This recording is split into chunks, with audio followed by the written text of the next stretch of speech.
So much of my work, and so much of my work, especially with these 5 attitudes, is about taking that weight vest off because they weigh you down. And because the goal before any race is to just be free, light, liberated, just whatever you've got that day, you can give it everything you've got. Nothing psychologically, emotionally is going to hold you back. That doesn't mean you're necessarily going to achieve your goals, but it will enable you to do the very best you can on that day with what you have.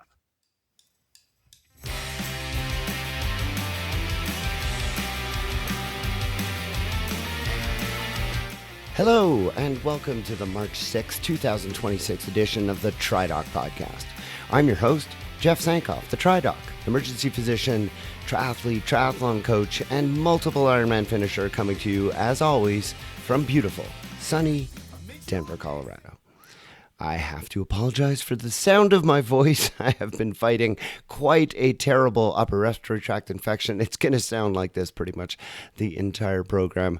It's a little bit raspy because I've been coughing quite a bit, but I assure you I am finally coming out the other side of what has been a very trying week. But the better sounding voice that you heard at the beginning of the program was that of my guest today, and that is Dr. Jim Taylor.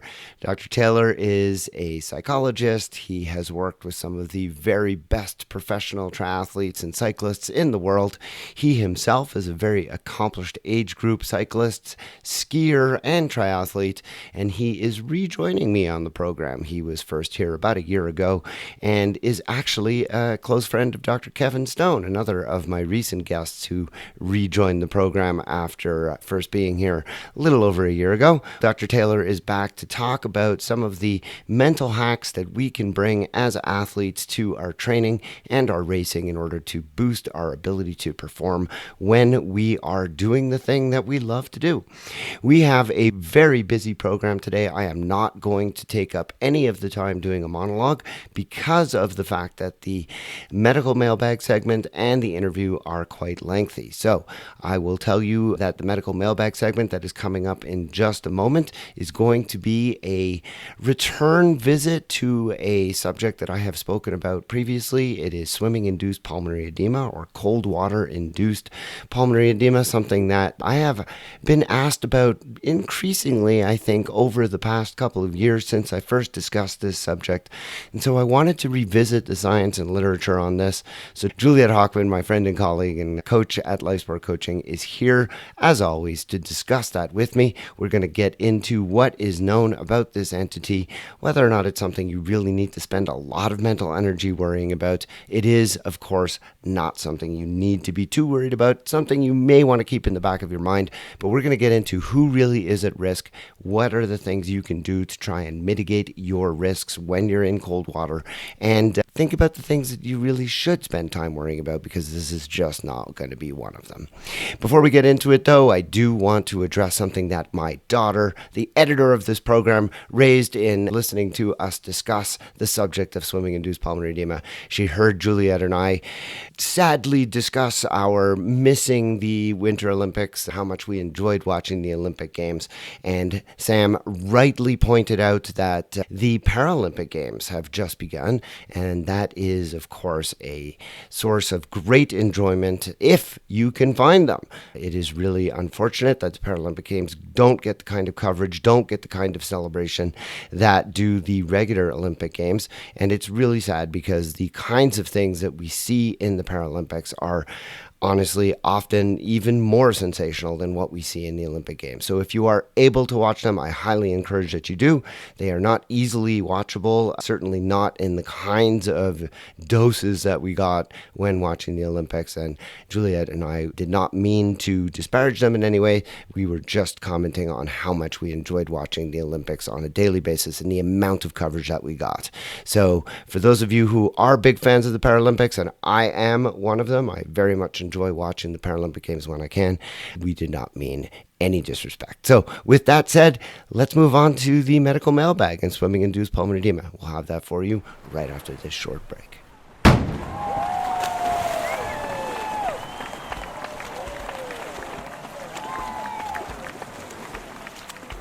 It's time for the medical mailbag, which is appropriate because I sound like I need some medical help.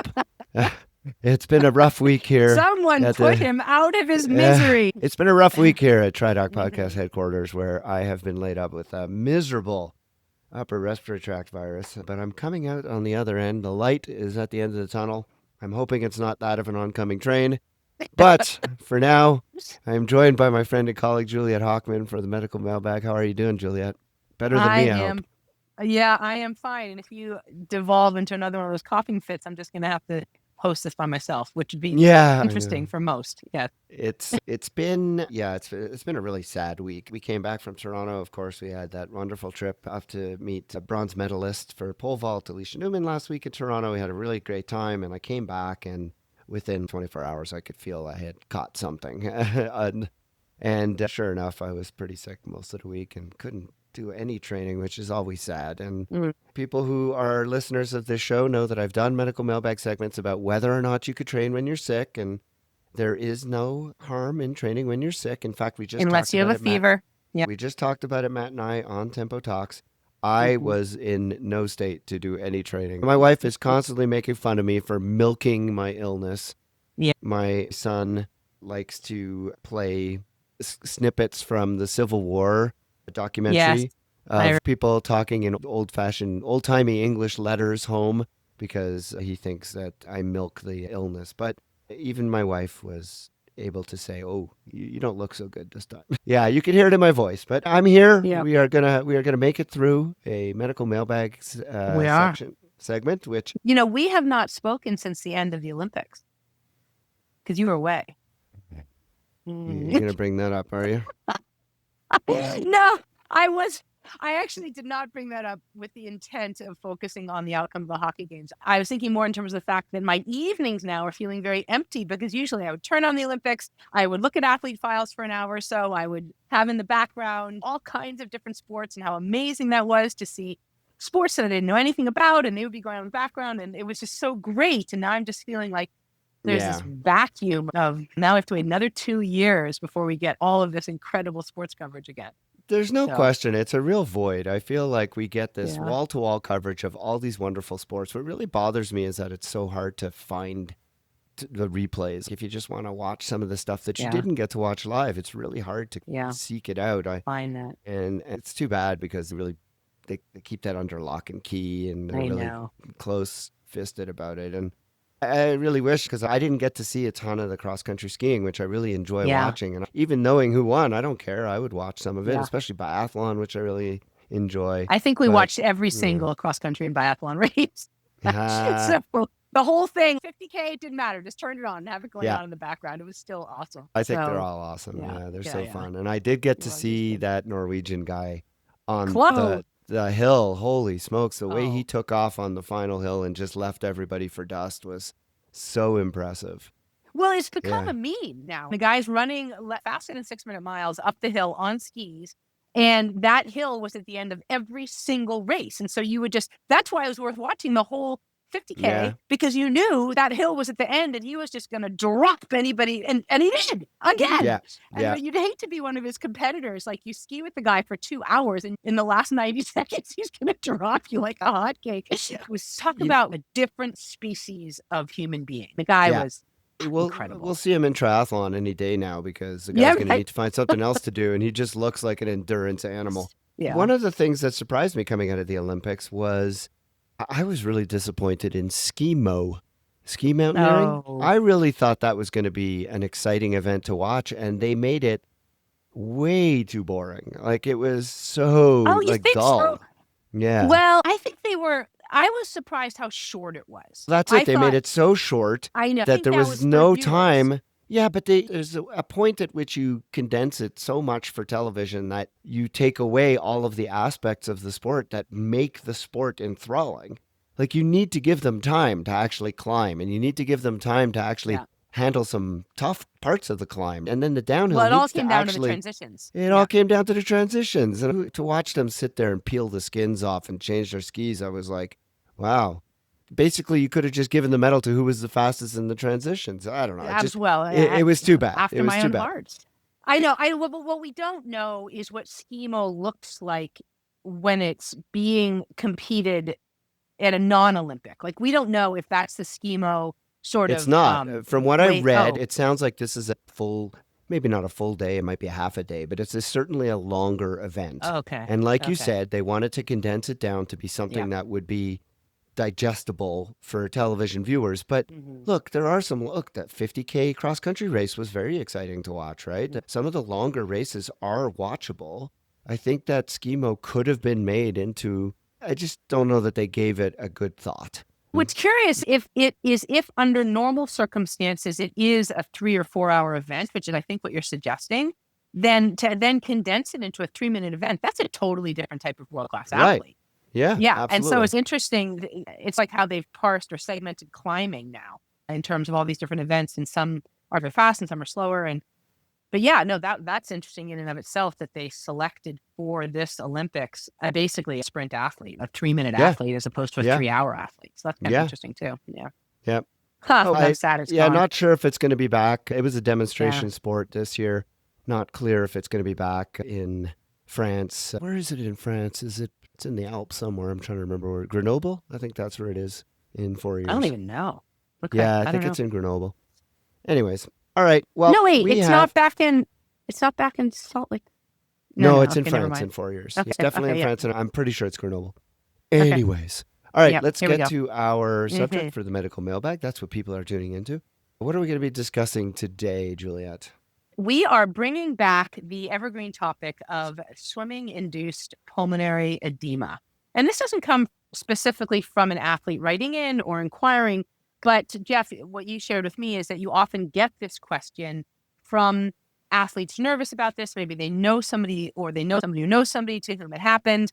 Obviously, every year at whether it's Ironman or more local or regional triathlons, we will see somebody who has suffered from this or another tragic malady in the water. And I think it's probably, particularly for athletes who are perhaps newer to the sport, it might be akin to coming across a shark in the middle of an open water swim. Like you never know what's going to happen and you're going to have nightmares about this thing happening to you and you have no control over it. So I wonder Yeah. if that's the genesis behind the question. But talk to us. Let's discuss this again, explain what it is. You found some new sort of data, which we discussed before the show, which is really interesting. So remind us what it is and who it affects the most and what can be done about it, which I don't think is much, but I'll let you explain. Yeah, so this is one of those things, like you said, I hear about it frequently because anytime that there's a death in the swim portion of a triathlon, immediately people begin to hypothesize, oh, was it swimming induced pulmonary edema? Was it a primary cardiac event? And the reality is that it's impossible to really know because on autopsy, the lungs are frequently filled with water, either because the individual inhaled water as a partial drowning or because they developed a primary cardiac problem, which resulted in fluid in their lungs, or because they had CPR, which can also get fluid in the lungs, or because they actually had swimming induced pulmonary edema. So the reality is that when swimming induced pulmonary edema occurs and actually causes a death, it's very hard to know if it was truly the cause. And so what's happened is since this entity was recognized, it's going on now probably 7 or 8 years that it was first postulated and recognized among swimmers. It's become kind of increasingly feared. It's increasingly talked about, but the reality is, like sharks, we know it's out there, but we just Yeah. don't know how often and we just don't know when it's going to crop up. And we don't know if every time we get in the water, are we going to be the victim? And you're right. I think it's that unknown that really results in a lot of fear and a lot of anxiety around this. So let's talk about what it is pathophysiologically, and let's talk about the circumstances under which it's most frequently seen and who is most likely to have this problem. There is, as you mentioned, I think we want to be straight up and say there's really no way to prevent this. If it's going to happen, it's going to happen. There's a couple of things you can do, and we'll talk about that. But if it's going to happen, it's going to be difficult to prevent it altogether. The most important thing you could do is recognize it's developing and then do the kinds of things you need to do to make sure you don't get into more trouble. Okay, so let's go back to the Okay. beginning and just talk about what it is. Pulmonary edema is simply fluid in the lungs. The most common cause of pulmonary edema is congestive heart failure, which not a big issue for triathletes, But if you have an elderly relative who has been in the hospital with water on the lungs, that's what is being talked about. What ends up happening is your left heart, so the heart has two sides. It has a right side and a left side. The right heart's job is to push fluid, is to basically bring fluid back from the body, venous return, and to push that fluid through the lungs and into the left heart. The left heart's job is then to push blood flow to the whole body. Most people have a resting cardiac output of around 4.5 liters per minute. It's a fair amount of cardiac output. In the ideal circumstances, your right side of your heart puts out 4.5 liters per minute and your left side of your heart puts out 4.5 liters per minute. But in an elderly person who has had, maybe they've had a heart attack in the past, maybe they have very high blood pressure, maybe they have some kind of cardiomyopathy, maybe their right heart is working just fine and their right heart is putting out 4.5 liters per minute. But something happens, they get an angina attack, or maybe they had too much salt in their diet and therefore they have too much fluid in their blood pressure goes up. And so all of a sudden their left heart suddenly can only put out 4.4 liters per minute. That difference of 100 cc's per minute has to go somewhere. If the right heart is pushing 4.5 liters to the left, but the left can only push 4.4 forward, that 100 cc's per minute gets caught in the lungs. Sitting in the lungs. Okay. And so over time, the airways of the lungs, first the interstitium, which is the tissue of the lungs, will get full of fluid and become very stiff, becomes hard for the person to breathe. But then that fluid, because of hydrostatic pressure, will be forced out of the interstitium into the air sacs of the lungs and flood the air sacs of the lungs, resulting in the patient feeling very short of breath because they're essentially drowning from within. And so that pulmonary edema is a very distressing situation, and we have a number of things that we can do to regulate that to make the patient feel better. But the biggest thing that we do is we try to get balance back between right and left sides of the heart. So what we'll do is we will reduce venous return so that the right side of the heart, instead of putting 4.5, maybe the right side of the heart will only put 4.3. And then we'll fix the left side so that it can actually start pushing 4.5. So now there's a net positive 200 cc's per minute coming from the left to the right, and it'll start pulling fluid from the lungs, and that pulmonary edema will get better. Okay? Copy. So that's the medical cause. There are other medical causes which are toxin related. Heroin, for example, a heroin overdose can cause Big pulmonary problem edema. with triathletes. Yep. Yeah. The antidote for heroin, which is called naloxone can also occasionally cause pulmonary edema. Again, not a triathlon problem. The point is that there are other causes. But swimming-induced pulmonary edema is caused by a somewhat different issue. Here, the issue is most of the time we see this in cold water. Okay. So there are a number of physiologic changes that occur in cold water. The most important of which is that your body senses the cold water in the periphery and wants to keep blood within the torso to keep it warm. One of our protective homeostatic physiologic adaptations to being exposed to the cold is to shut down blood flow to our extremities. So what we'll do is we'll actually reduce the amount of blood flow going to the arms and legs and instead keep that blood pooling in our torso. That essentially equates to an increased venous return of anywhere between 400 to 600 cc's of blood, which would normally be in our legs, is now coming back to the heart. And so now what you end up doing is you overwhelm the right side. That blood flow starts pushing forward to the left, and it can get caught in the interstitium, and it can start getting in the interstitium of the lungs. And in some circumstances, which we'll get to in a second, can be a risk factor for developing pulmonary edema. So that's risk factor one. You're in cold water. There is this issue with increased blood pooling coming to the chest. Okay. Second issue, and this affects people who are older. So people who have predisposing cardiac conditions. So maybe they have long-standing high blood pressure. Maybe they have issues related to inability of their heart to really increase their cardiac output under different kinds of duress. This is generally going to be older athletes who may have had already some scarring of their myocardium, be it from a previous myocardial infarction or just from fibrosis from being an athlete for a very long time.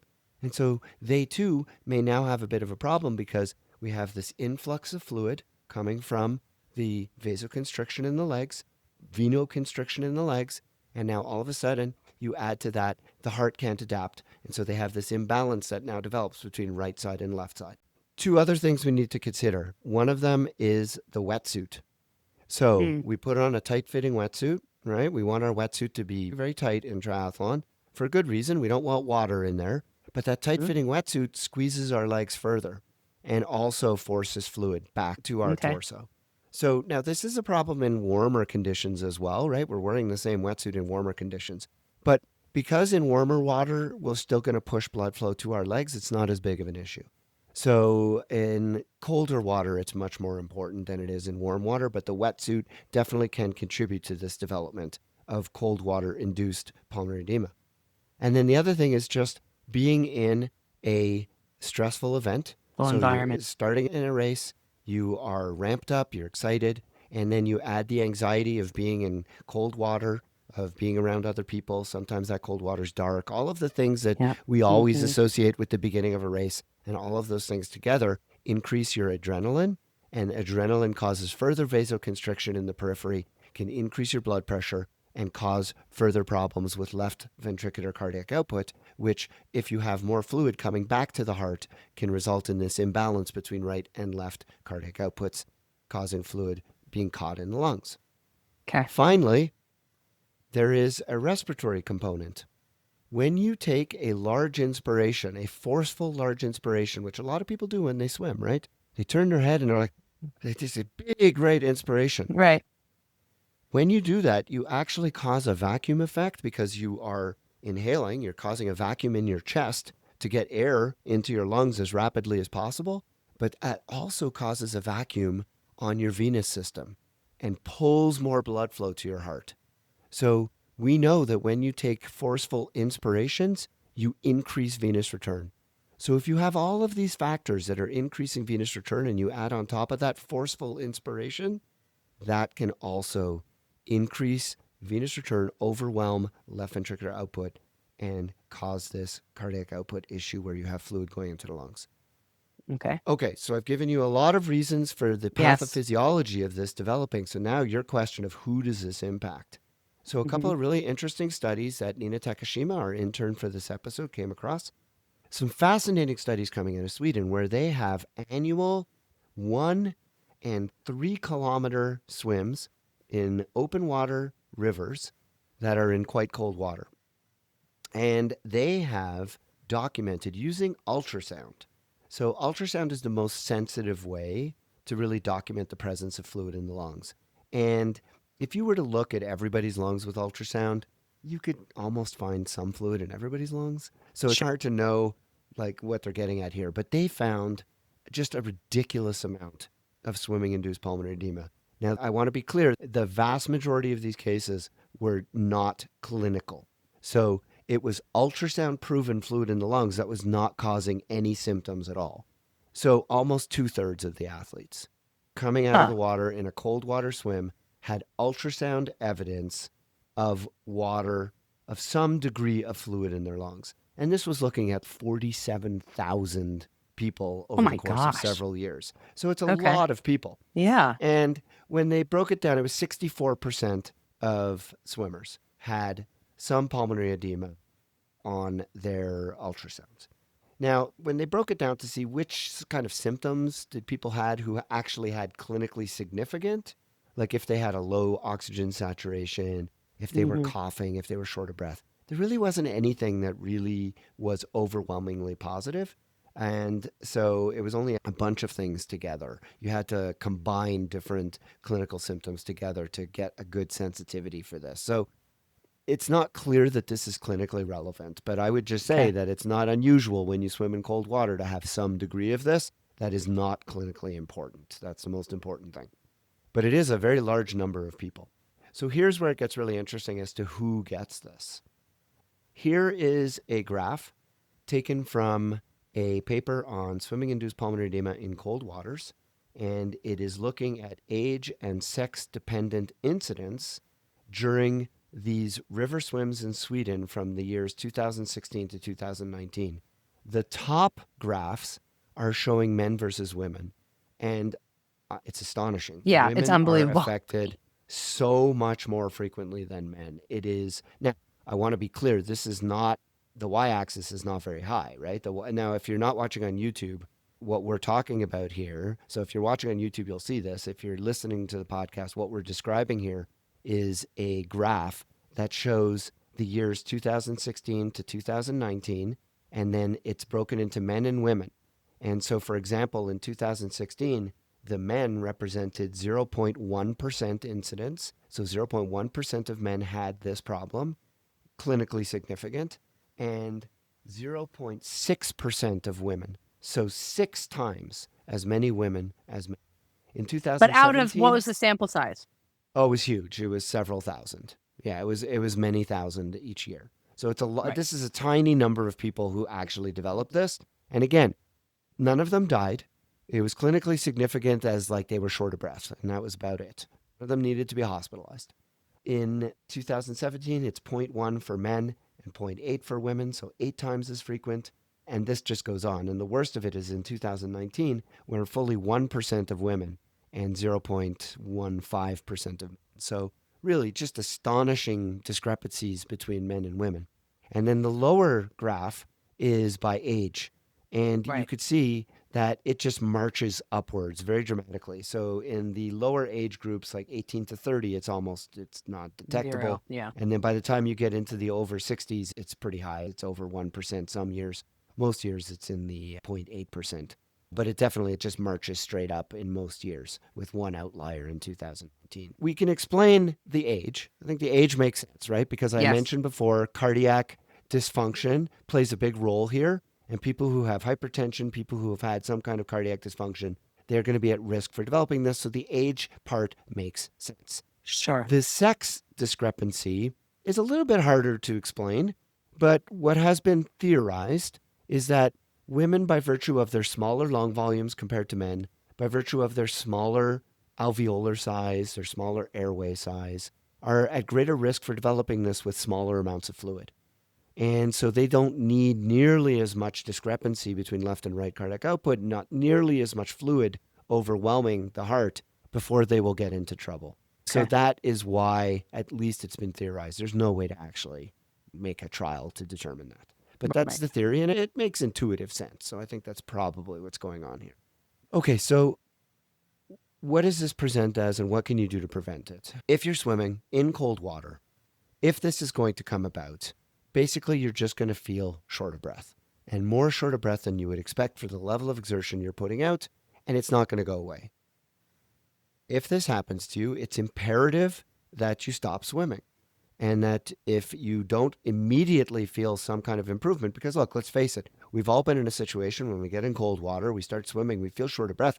And that shortness of breath is related to just anxiety and the fact that we're in a tighter wetsuit. And maybe it's just we went out too hard. And if we stop swimming, that shortness of breath goes away and we can start swimming again and we're fine. I will tell you, if you're listening to this, if this happens to you, the vast majority of you, that's what's going to be the issue. But for a very small percentage of people, this may actually be some early pulmonary edema. And so if you start swimming and you feel like the shortness of breath is not what I was expecting, and you stop swimming and it's not getting better, it's time to ask for help, because this can be treated, and this does not need to be dangerous. It can be taken care of if it's caught early, and it's just a matter of oxygen and getting you out of the cold water, getting you out of the wetsuit. And this has been shown repeatedly, if it's caught, that swimmers do not die, that they do very well. But it's really important that you are self-aware and that you not be overly anxious going into your swim. And that's where how do we prevent it comes. Right. So I tell all of my athletes, warm water or cold, I think it's much more important for cold water. When you start a race, sometimes you can't control the anxiety levels, but what you can control is how hard you exert yourself to start. Yes. And keeping your adrenal levels low, keeping your cardiac output low is vitally important to avoiding this problem. Not breathing super hard, not taking these huge forceful inspirations, very important. So when you start swimming, I tell all of my athletes, for the first 1 or 2 buoys, 100 or 200 meters, I want you to just focus on calm technique, complete exhalations on your swim. So get your face in the water before you start to swim, because it's really important to really get that cold reflex out of the way. And then once you start swimming, it's not forceful, but it's full exhalations underwater. Take a nice full breath, but not forceful when you turn your head. And make sure you're just focusing on technique and good, steady turnover without hitting your race pace. Once you get to the first or second buoy, then you can reassess how you're feeling and then ramp yourself up to the full effort. You are going to lose nothing by being cautious in that first 100 to 200. You may actually give yourself a much better overall race. Is that something similar that you share with your athletes?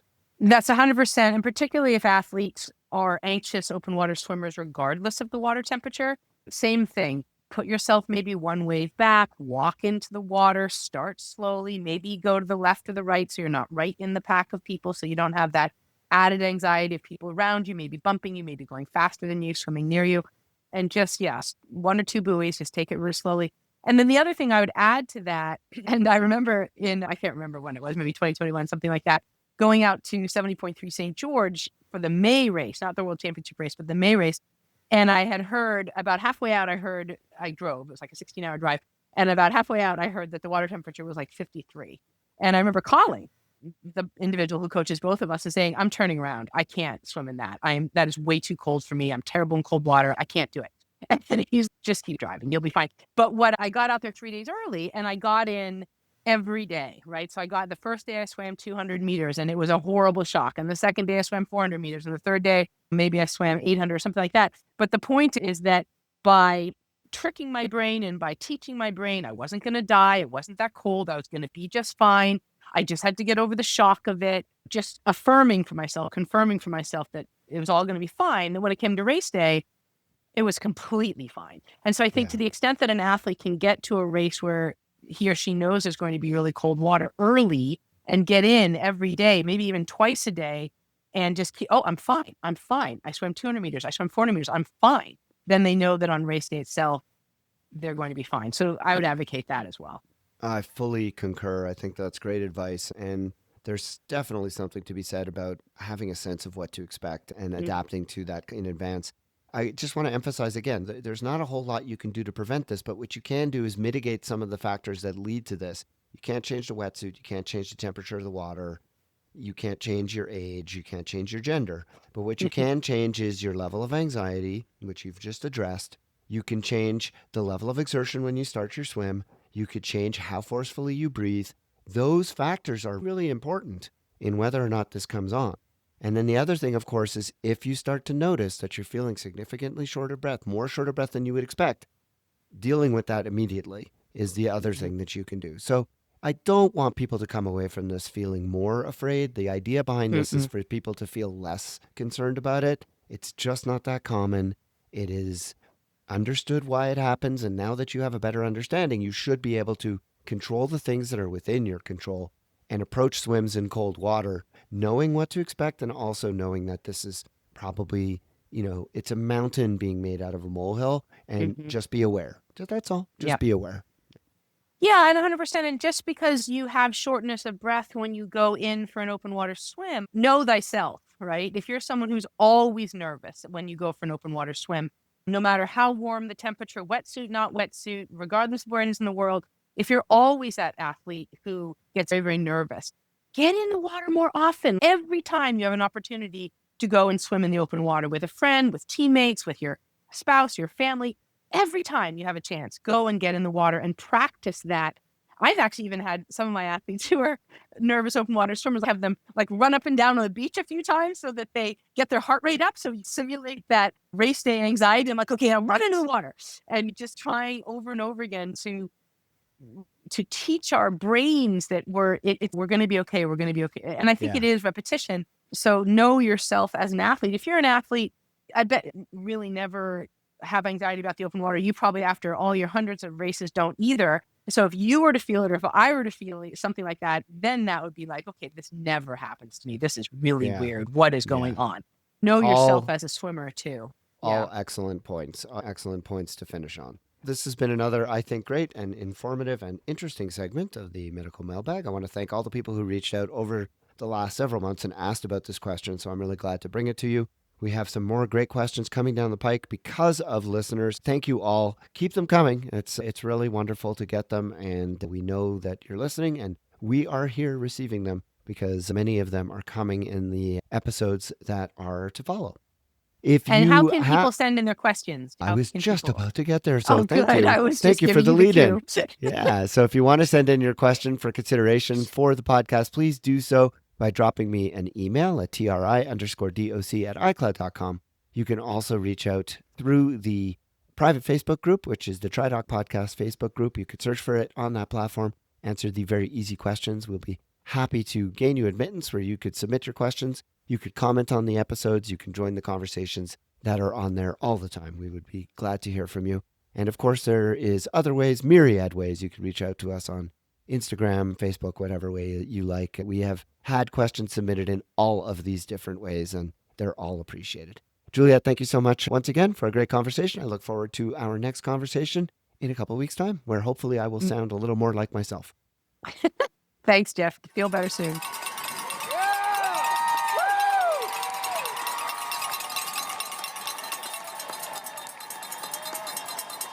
My guest today is another in my return visitors in the last few episodes. It's been very exciting for me to welcome back a couple of guests who I had on probably a year or a year and a half ago who I really enjoyed my conversations with. We had Dr. Kevin Stone on recently, who came back and chatted with us about advances in orthopedic surgery. But I am very thrilled to welcome back Dr. Jim Taylor, who joined me, gosh, I think it was about a year ago. Jim, I think it may be about a year. Yeah. And at that time, we had a really fascinating conversation. And Jim reached out not too long ago and said, I think it'd be nice to have another conversation. And I couldn't agree more. I love it when my guests reach out and want to come back on and talk some more. So you'll have to forgive me for my voice. I'm suffering from this cold. It's been going on for way too long. My cough has really been stretching my voice. So forgive me, listeners. I am going to be somewhat raspy through this interview. But it's Dr. Taylor who is back, and I'm really excited to welcome. He is considered one of the world's leading authorities on the psychology of sport, performance, and parenting. He has consulted with athletes, business people, military, educators, medical professionals, performing artists, and parents around the world, which makes him very well suited for this podcast because I think during the course of this program, we've addressed pretty much everything in that resume so far. Dr. Taylor holds a PhD in psychology and has held faculty positions at universities around the United States. He is the author of 18 books translated into 10 languages and is the editor of 5 textbooks. His blog posts have been read by more than 15 million people around the world. He's a former world-ranked alpine ski racer, a second-degree black belt in karate, marathon runner, Ironman triathlete, and since 2022, a 5-time national champion and 4-time world champion medalist age group triathlete. But today, he's rejoining me on the TriDoc podcast. We are going to talk about a few psychological things because they are things that I know that I have dealt with, and I know many of my listeners have dealt with over the years as well. But for now, Dr. Taylor, welcome back, and thank you so much for coming back onto the TriDoc podcast. It's a pleasure to have you. Yeah, Jeff, it's always great to be talking with you. We've always had great conversations. And one of the most fun things for me to do is to talk about things I'm passionate about, that other people are passionate about, like you, but also come from a different perspective. So I learn as well as lecture, if you will. So always fun to chat. When you reached out to me, you sent me a list of potential topics that we could discuss, and 3 of them really jumped out at me. And I was happy that you said, oh, those were the 3 I was thinking about as well. So that means that we are, as always, I feel somewhat aligned. And the first of them was mastering adversity, which I think is really a topic that could probably take the whole conversation. And if it does, so be it. But when I think of mastering adversity, I think of that as we master adversity almost every day. We face adversity in our lives as professionals who are trying to get training in for triathlon. We face adversity during our training sessions. We face adversity in our races. We have to learn to master those varying degrees of adversity in order to succeed at all of the different things that we do. Is it possible to bring the same skill set to master adversity in one facet of our lives, to then be able to master adversity in all those other ways as well? Or do you need to have a different toolbox? A combination of both. You go into it with whatever, whether it's working professionally, with family, with triathlon or your sport. It starts off with the attitude, the perspective you have. But at the same time, the tool of, I characterize it as resilience, because resilience is really the tool you use to overcome adversity, which is obviously so deep and widespread in the sport of triathlon. And then there are different tools for different settings. So you might have different tools related to resilience and dealing with adversity in work, family, social life, and athletically as well. But at the same time, you have to start off with the same attitude regardless, because the reality is, whatever kind of adversity it is, it's all adversity. And a big part of that is starting off with a distinction. Is the adversity internal or external? So this is a starting point I really make because it's important, because people think of adversity in triathlon as like cold, rough water, hills, hot weather, cold weather, uneven surface running, things like that. I always joke about how triathlon is not bowling, where, no offense to the bowlers in the audience, but it's a fairly consistent setting. You're indoors. I've been told by professional bowlers that each lane is unique in its own way, but it's not quite as different as triathlon, where clearly every course is very different. So identifying, is the adversity you're faced with external or is it internal in terms of your thoughts, your emotions, your preparation, your past experience, how you typically respond to adversity? Because ultimately that's what this is about, Jeff, is how do you look at adversity and how do you respond to it? And that, how do you respond to it? That's called resilience. Now, I have always felt like I have brought resilience from other aspects of my life to bear when I face adversity in whatever it is I'm facing. For example, triathlon has really informed me in so many ways to face adversity in my work life. Things that I have faced in my work life as an emergency physician have allowed me to face adversity with resilience in triathlon. Is that what you find as well? Because I find it really interesting to hear you say that resilience is how we handle adversity. I hadn't really thought of it that way. But is that kind of how people are best able to master adversity, is by having this depth of resilience that they build through other aspects of their life? Without a doubt, because a big part of resilience is the belief that you can overcome it.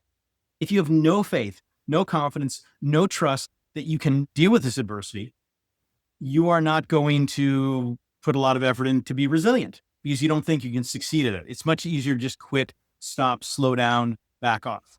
But again, there are unique things. There's this overall mindset of, I'm a resilient person. I have the confidence, I have the experience.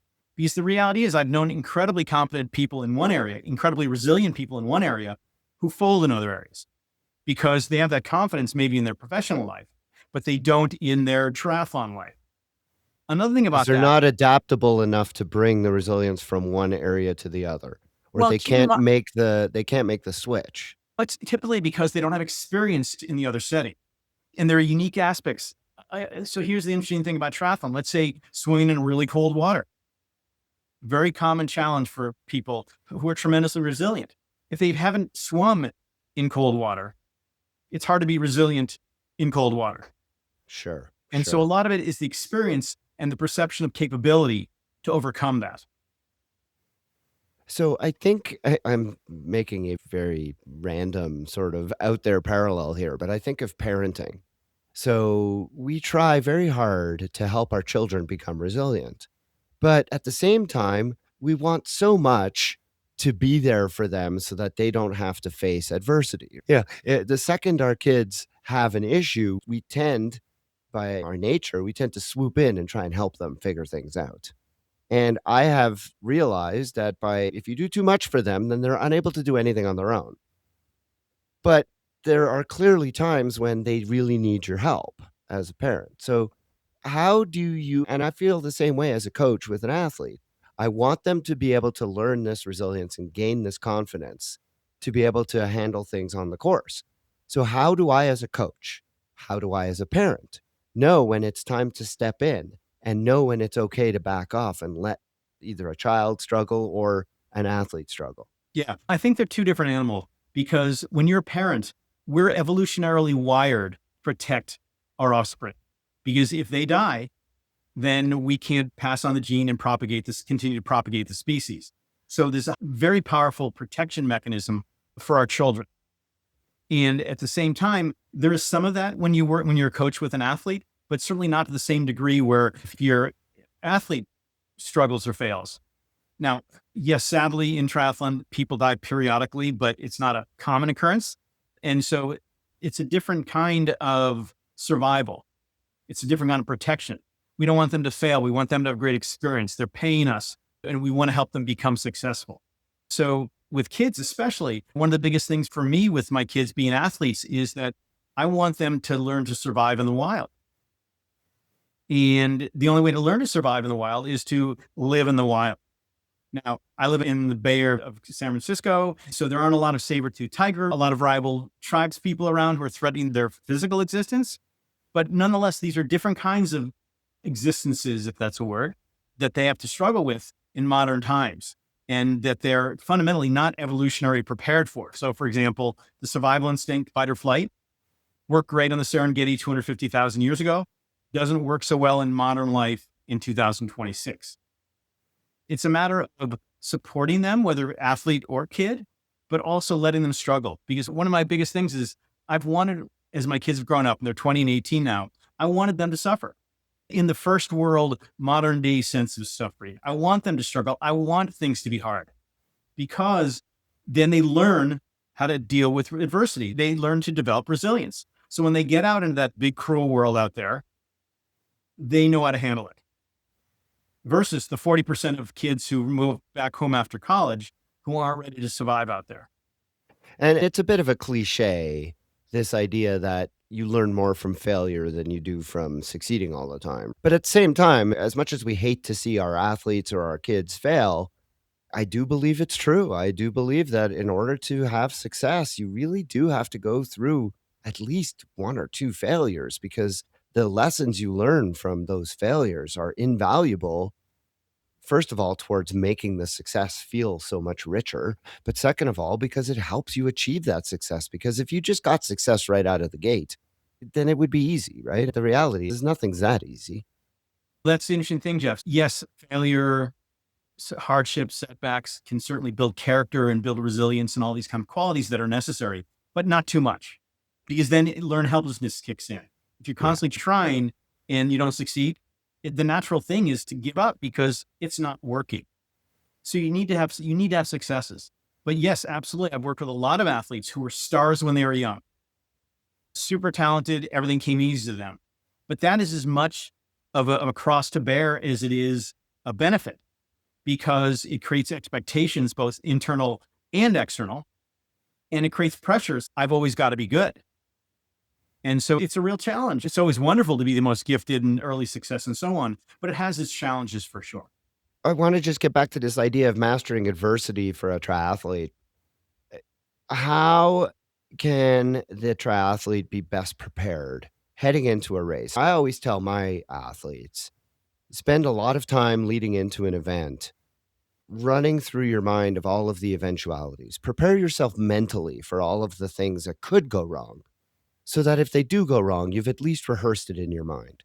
And then if something goes wrong that you hadn't prepared for, at least you've gone through this exercise of what will I do if? And so if something comes up that you haven't actually thought about, the process of how to handle it. And so it won't be quite as stressful. Is there anything else that you consider worthwhile? Because one of the big things I tell my athletes, for the things that you can control, everything else is noise. And yet still, we all know that adversity comes about by just environment and everything else. So what are some of the strategy or some of the tips you have for that? Yeah. So resilience and preparation for strategy begins long before you start preparing for a race. Has to be in your training. The best way to deal with adversity, the best way to build resilience in yourself is to train it like a muscle. And I actually characterize it as a mental muscle. Resilience can be weak, it can be strong, or it can be injured. So if somebody has a really bad race where they didn't respond to the adversity, their adversity muscle becomes injured. But for sure, any muscle, physical or mental, won't get stronger unless it's trained. So I'm constantly exhorting my clients, the people I work with, from age groupers up to some of the top pros in the world, to expose themselves to adversity as much as possible. Because two things happen there. When they're faced with that adversity, first of all, they're forced to figure it out. You get a flat tire in a race with, oh my gosh, what do I do? But if you've changed the tire many times in your training, then you will know how to do it there. So you have the tool you need to fix that bit of adversity. So it's the actual skills necessary. And remember, skills, tools, they're only good if you know how to use them. And the only way to learn how to use them is to do them over and over again. So like any kind of training, it's about repetition. And so running in cold, training in heat, cold water, rough water, hills, flats, whatever you're going to be exposed to potentially later on, you want to practice, you want to train beforehand.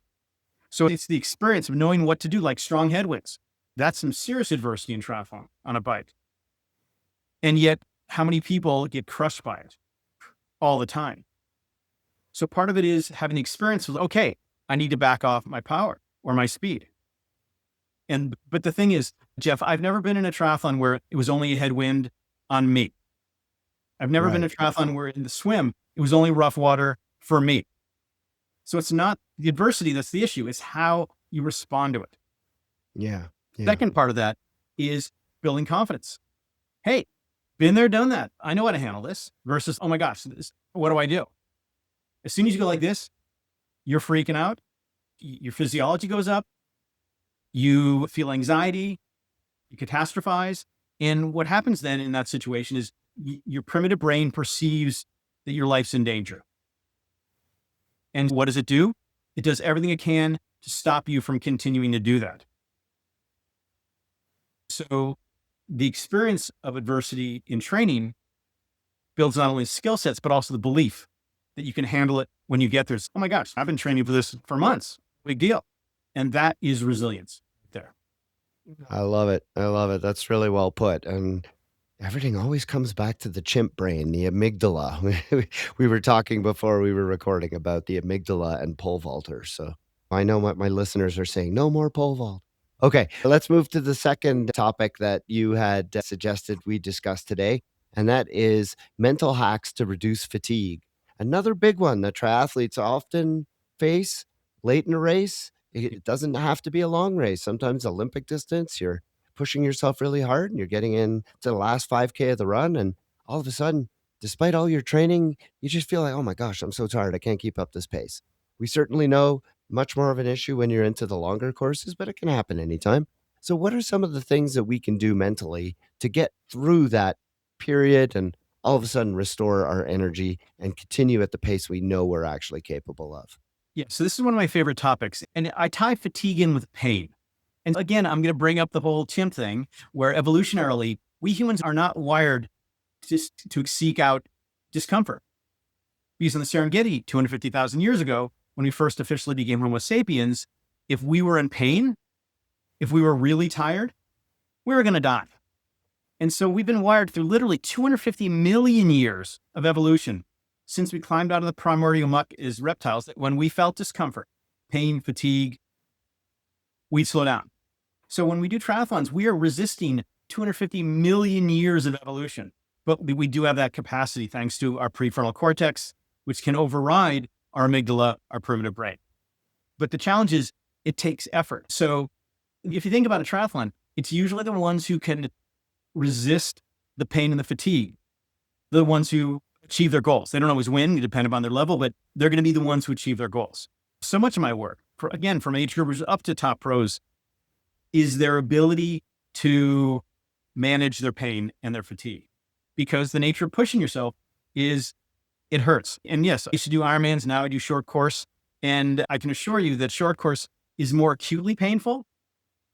This has been my experience, but Ironmans are more like grinding the long-term moderate discomfort, unless the wheels fall off. And if you're in that much pain where the wheels fall off, it's not about keeping up your pace. It's just a matter of maybe finishing or deciding not to finish. Like you saw with... I was going to bring that up because there you saw an example of where the frontal cortex did more harm than good. Potentially, yes. And I talk often about the Julia Moss moment, which is the iconic An image of Ironman from 1982. She's winning the race. She's about, 25 yards from the finish. She falls down. Everybody starts rushing to her. And she says, don't touch me because then I'll be disqualified. She gets up, she staggers, she falls down, she gets up, she staggers. With about 10 yards to go, the second woman, Kathleen Kennedy, passed her and she won the race. But people rarely remember her. But I talked to Julie a number of years ago after the race, and she said her mind was sharp as a tack. She was sending these signals to her body, and her body wouldn't listen. But the fact is that rarely ever happens. And this is something that I really emphasize with the triathletes I work with. When you don't think there's any more fuel in the tank, there's almost always more fuel in the tank. Because if your body waited till you fell down, you probably, back in the Serengeti 250,000 years ago, were going to die. So early warning starts whispering, please stop. This is getting harder. Please stop. And if you don't listen, what's it going to do? It's going to crank up the volume. It starts saying it louder and louder until it's screaming at you to stop.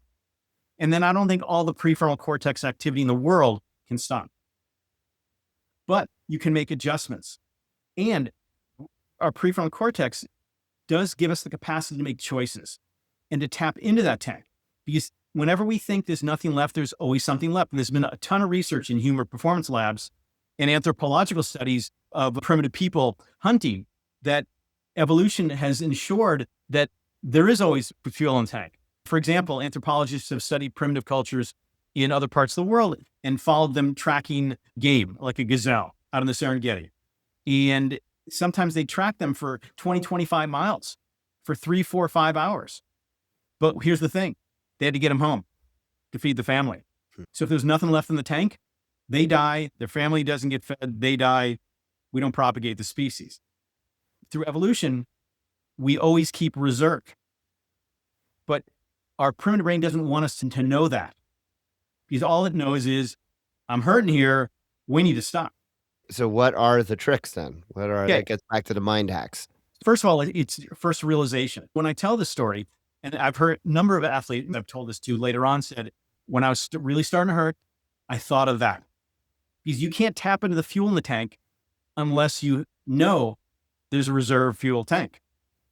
So just that awareness alone is, oh my gosh, there's still gas there, or battery charge if you drive an EV. So when you're on E, the light is on, but that you've got way more than you actually think. Yes. Yeah. Unfortunately, it doesn't work so well with EVs because there's only like a mile or two left on the battery. Yeah. But the car manufacturers with internal combustion engines always build in 15, 20 miles or a gallon and a half or whatever. Anyway, not automotive class. And so just having that realization, because as soon as you engage your prefrontal cortex, your primitive brain backs off.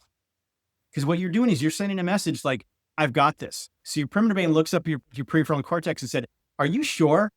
And if your prefrontal cortex goes, I got this, the primitive brain goes, okay, I'm going to hang out. I'm going to just hang back. I'm not going to get involved. But you know what? If I hear more noise, I'm stepping in. So that's one thing. Second of all, in a way, it's a communication battle between your body and your mind, where when you start to hurt, you're tired, you're maybe not cramping fully, but your legs are hurting. It's painful. We both know that experience. Your body, your primitive brain is telling your mind to stop. And if your mind says, okay, you're going to slow down or stop. But communication goes in the other direction. Our prefrontal cortex, our evolved brain, if it tells our body to keep going, it will, because your primitive brain knows there's still fuel in the tank. So that self-talk is so important, because if your body turns against you and your mind turns against you, game over. And this is not just something you do at the end of a race, because when you're hurting, your primitive brain doesn't want you to think. So it does everything it can to keep your prefrontal cortex from engaging. It knows from experience what's going to happen. I'm going to get talked out of getting involved. Plus, it takes a lot of wherewithal to go, okay, what do I need to do here? And it's not like you're going to stop in the middle of a race, although technically you can, and go, okay, what do I do here? What's the best thing? No, you need to have a plan. A year ago, I was in the Canary Islands training, and Magnus Ditlev was there. This was, I don't know, a couple of months after he was third in Ironman and in Kona.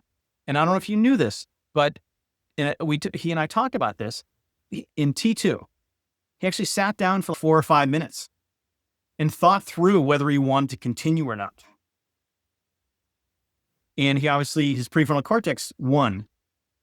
And he went on, once he got running, he felt better. He finished on the podium in Kona.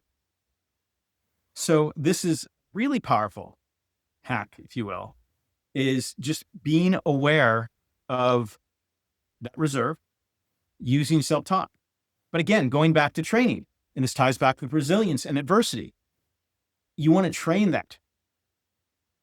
You want to train. So obviously there's all kinds of opportunity when you're training to experience adversity, to hurt, and to train through it.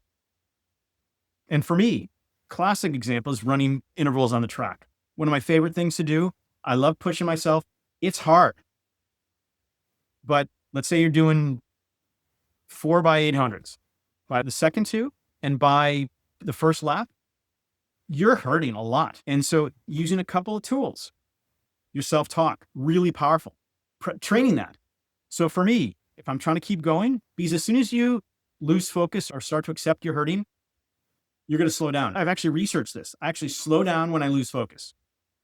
And when I have my key phrases, my keywords, what I call power words, that keeps me engaged, keeps me focused, and keeps me overriding my pain.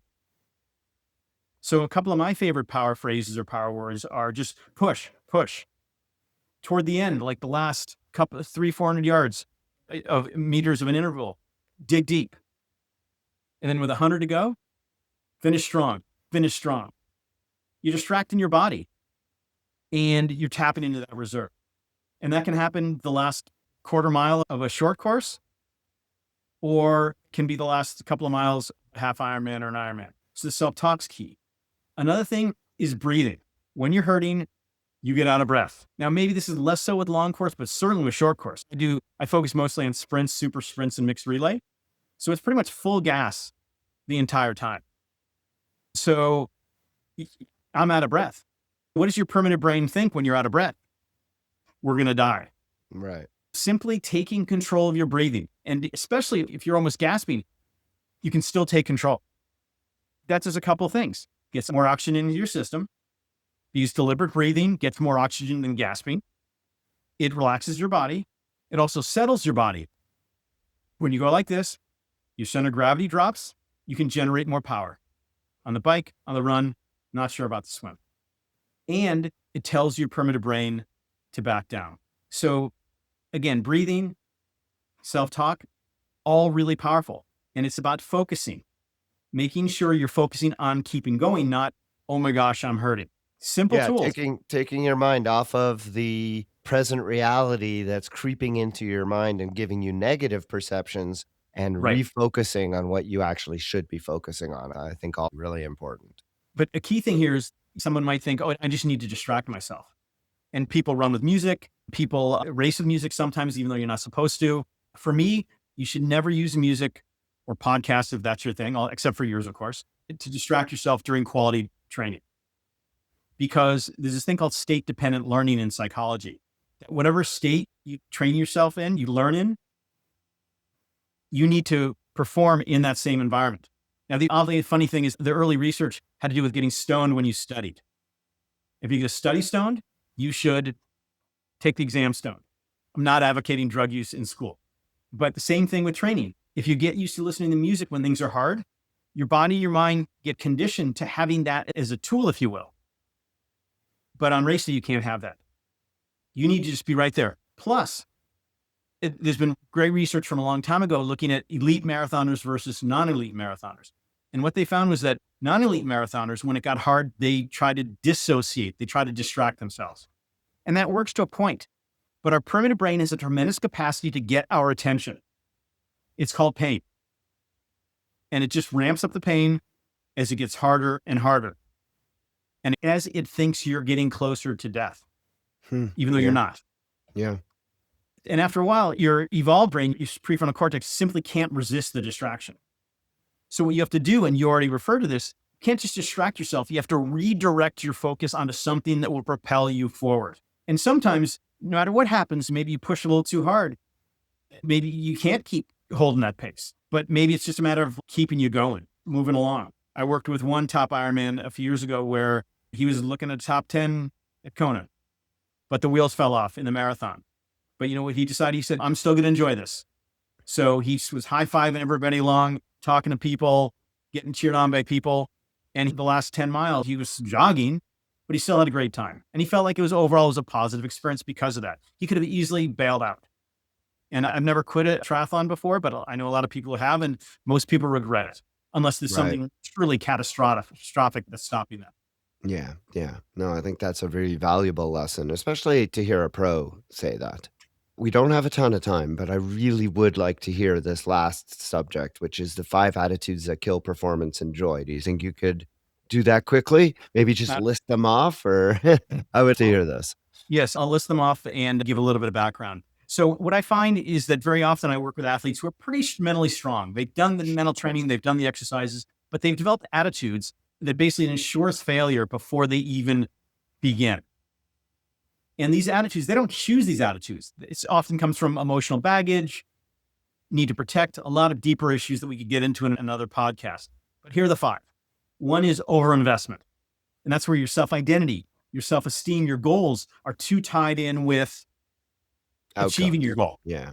And for example, I'm working with a top Ironman, wants to qualify for Kona, age grouper, but he's failed a couple of times at qualifying because he just gets super anxious and goes out too fast and blows up.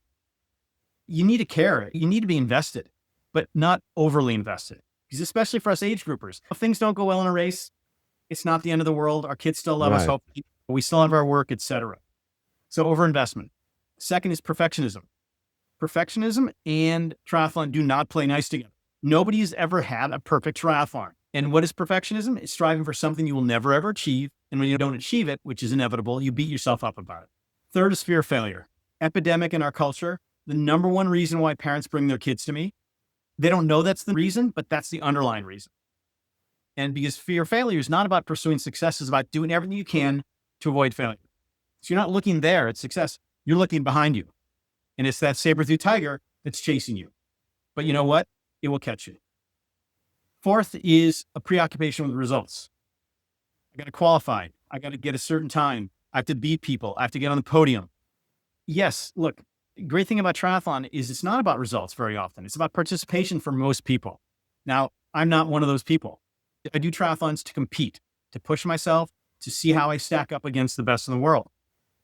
But in order to get the results that I want, I don't focus on the results, because when do the results occur? At the finish line. I focus on what I need to do from the start of training, at the beginning of the season or in the off season, to when I'm approaching the finish. So the preoccupation with results, and yet we live in a result-oriented society. And it's like, if you haven't done an Ironman, it's like, you're not a triathlete. What's up with you? And the last one is expectations and pressure. Imagine you're about to begin the swim of a triathlon, and somebody makes you put on a 25-pound weight vest. How do you feel? Heavy. Heavy. How are you going to swim? It's perfect for swimming, because if you try to swim, what's going to happen? You're going to sink to the bottom of the lake or wherever. So much of my work, especially with these 5 attitudes, is about taking that weight vest off, because they weigh you down.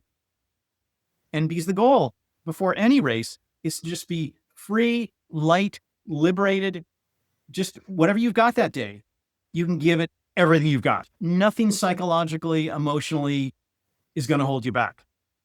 That doesn't mean you're necessarily going to achieve your goals, but it will enable you to do the very best you can on that day with what you have.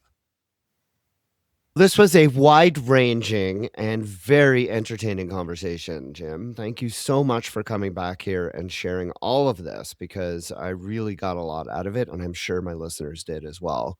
I know that among the topics that I talk about on this program, to me, the mental performance aspect is one of the ones that I think is most relatable, and is one of the ones that I think is easiest for people to bring into their own training and racing and adapt to their own life. Because I think when they hear it, they don't necessarily recognize how important it is and how valuable it is. And just hearing it gets the ball rolling on them starting to think about the fact that as much as they train physically, they need to incorporate the mental training as well. And hearing this, I think, is the gateway to them then pursuing what they need to in order to get the mental training on board as well. I know for me, it made a world of difference when I finally started working with a mental performance coach.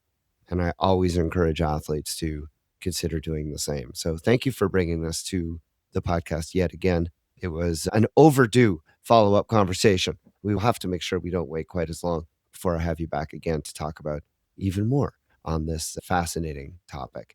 Dr. Jim Taylor is a PhD in psychology. He talks about mental performance. He coaches athletes. He's just an all-around successful performer in skiing, karate, triathlon, everything. Jim, thank you so much for taking time out of your day to join me once again on the TriDoc podcast. It was really a tremendous conversation. I really enjoyed it.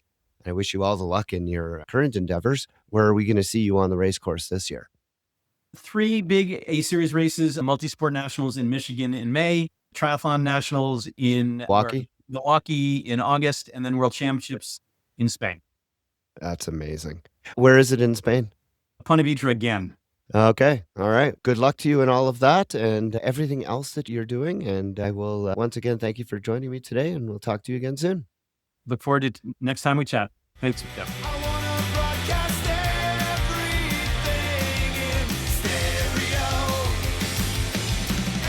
What's up, everybody? My name is Joe Wilson, and I'm a proud supporter of the TriDoc podcast.